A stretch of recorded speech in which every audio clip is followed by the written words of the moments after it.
Los hermanos Chávez de Chuntivilcas para el entero.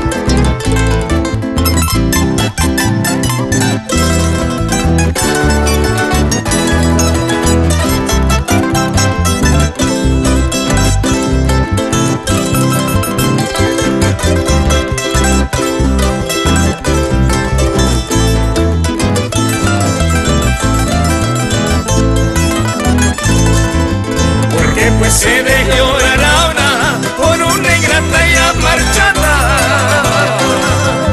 Porque pues se de llorar ahora por una ingrata y amarchada.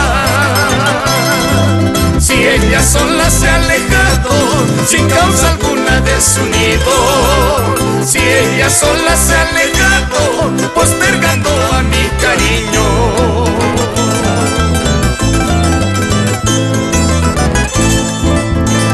Y verdad no lo niego, te quise con toda el alma. Es cierto y verdad no lo niego, te quise con toda el alma. Pero al irte tú ingrata, mancillaste a mi cariño. Y por tanto he decidido darle muerte a este sentimiento.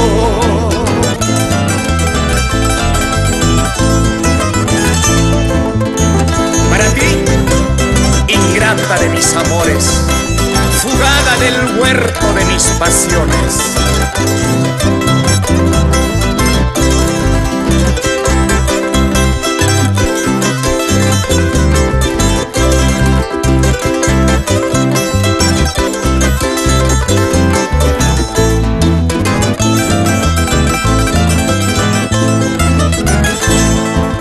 Curado de estas heridas, sanado del sufrimiento.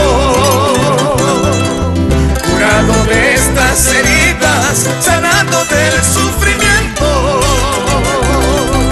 Y olvidándote para siempre, hallaré paz y consuelo. Pues tú, ingrata, no mereces conservarte en mis recuerdos.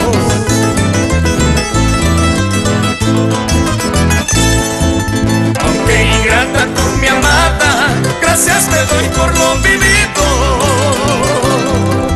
Aunque ingrata tú, mi amada, gracias te doy por lo vivido. Quiere el destino depararte lo mejor en tu existencia.